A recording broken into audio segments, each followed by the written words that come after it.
The Colorado River is the essential artery of the American West, a ribbon of life that carves its way through some of the most arid and dramatic landscapes on the continent.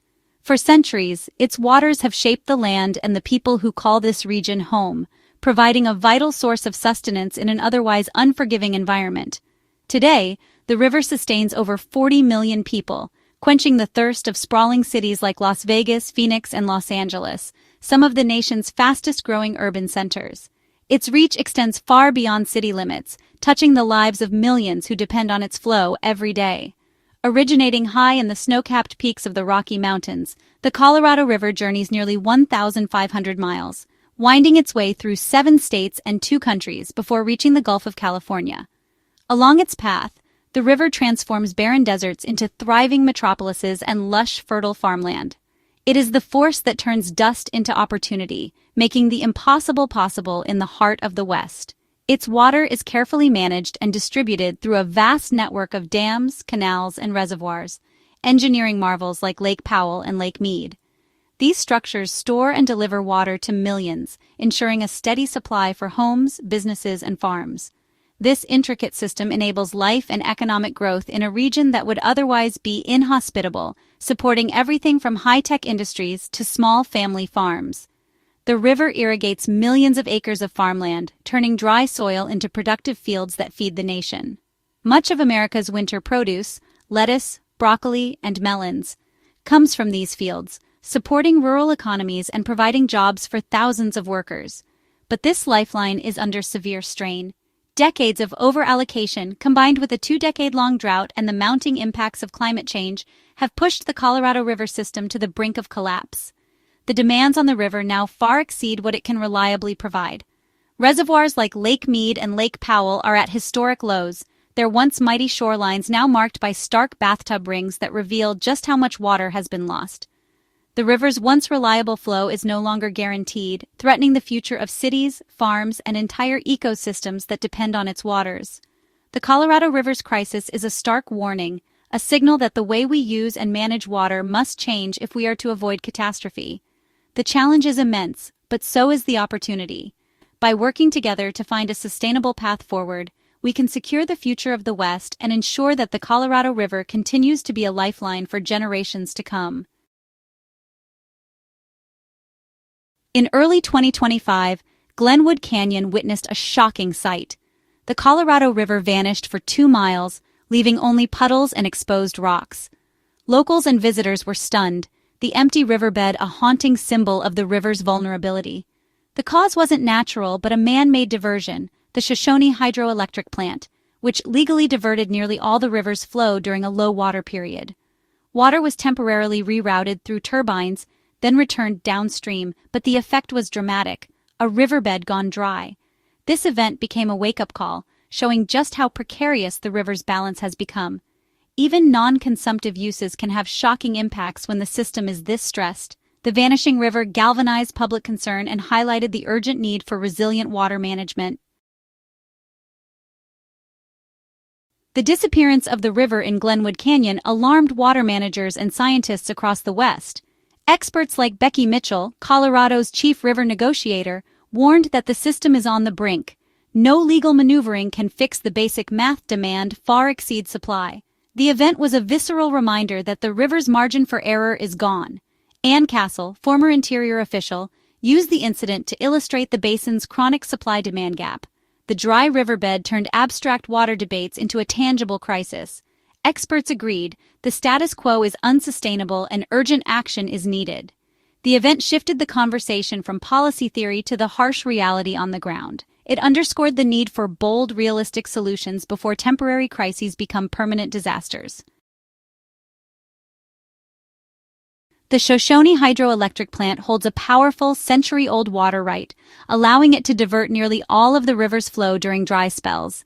This right, established in the early 1900s, has been a cornerstone in the management of the Colorado River's resources. The plant's ability to draw such a significant amount of water is a testament to the foresight of early water planners who recognized the potential of hydroelectric power in this region. Crucially, this use is non-consumptive. The water spins turbines, then returns to the river downstream. This means that while the water is temporarily diverted, it is not lost to the system. Instead, it continues its journey downstream, available for other uses such as agriculture, municipal supply, and ecological sustenance. The non-consumptive nature of this diversion is what makes it so unique and valuable in a region where water is a precious commodity. While the river appears to vanish in one stretch, its flow is restored a few miles later. This temporary disappearance can be alarming, but it is a managed part of the river's life cycle. The water reemerges, revitalizing ecosystems and communities downstream. This ebb and flow are a natural part of the river's rhythm, carefully orchestrated to balance human needs with environmental health.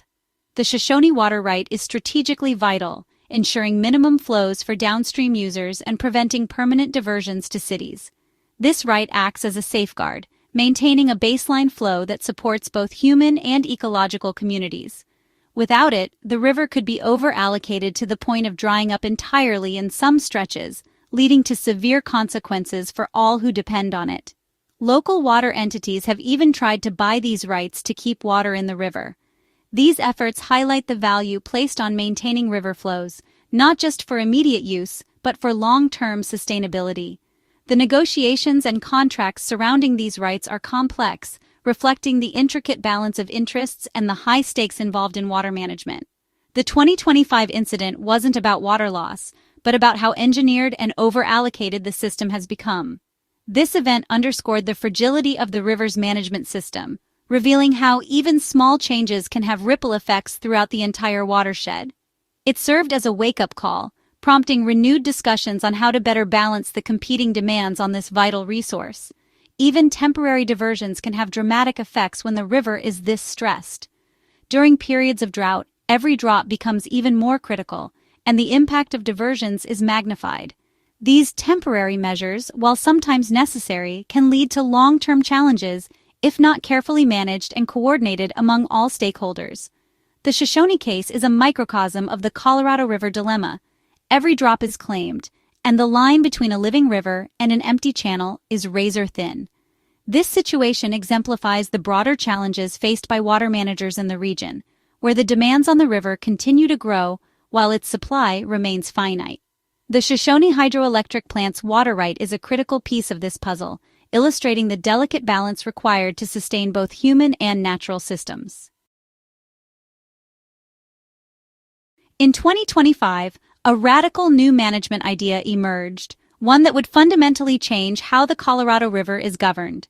Instead of tying water releases to rigid, predetermined reservoir levels, the new approach proposed something far more dynamic, linking allocations directly to the river's actual real-time flow. This meant that water management would finally reflect the river's living, breathing reality rather than outdated formulas. For nearly a century, water allocations were based on assumptions made during unusually wet years in the early 20th century. These static numbers ignored the river's long-term decline and the mounting evidence of a drier climate. As a result, promises made on paper often far exceeded what the river could actually provide, leading to chronic shortages and growing tensions among states and users. The new proposal introduces a rolling average of natural flow to set annual allocations. This means that in dry years, everyone shares the pain of reduced water, while in wet years, the benefits are distributed more equitably. It's a system designed to be flexible, responsive, and fair, one that adapts to the river's natural ups and downs rather than pretending they don't exist. This shift is more than just a technical adjustment. It's a recognition of the profound changes brought by climate change and the increasing unpredictability of the river's flow. By acknowledging these realities, the new approach aims to build resilience into the system, preparing communities for both scarcity and abundance. It's a monumental change, one that finally confronts the uncomfortable gap between the water that's been promised and the water the river can actually deliver. For decades, this gap has grown wider, fueling conflict and uncertainty across the basin. But implementing this new system won't be easy. The process will be politically and legally fraught, with tough negotiations ahead as states, tribes, and stakeholders debate how to share both the risks and rewards of a more honest approach. The plan is refreshingly honest about the need for shared sacrifice. But the details, who gives up what and when, will be contentious as every user fights to protect their share of a shrinking resource. Still, this new approach marks a necessary step away from denial and toward a sustainable future, one where the river's limits are respected, and its health is finally put at the center of decision-making. The push for a new plan is urgent. 2025 is one of the driest years on record, with Lake Powell at just over half its average inflow. Federal deadlines loom. States must agree on a new plan by early 2026, or risk losing control to federal intervention. If no deal is reached and drought persists, Lake Powell could drop below power generation levels, crippling hydropower and environmental funding. Worse, the river could reach dead pool, cutting off water to millions. The crisis has finally broken political gridlock, forcing states back to the table. The clock is ticking, and compromise is now a matter of survival. The river and the West cannot wait. The Colorado River sustains not just cities but a vast agricultural industry. Up to 80% of its water irrigates millions of acres, feeding the nation. Agriculture's heavy use is central to the water crisis, as cities have conserved but farms remain the largest users. Recent federal programs pay farmers to leave water in reservoirs, hinting at solutions through compensated conservation. The river is also a vital but damaged ecosystem. Dams and diversions have altered habitats and dried up the delta. Any new plan must balance urban, agricultural, and environmental needs. The new flow-based management forces all users to share the pain in dry years. The challenge: equitably distribute a shrinking resource among all who depend on it. The future of the river depends on this delicate balancing act. Amid crisis, a surprising story of resilience has emerged as receding reservoirs reveal long-submerged canyons and landscapes.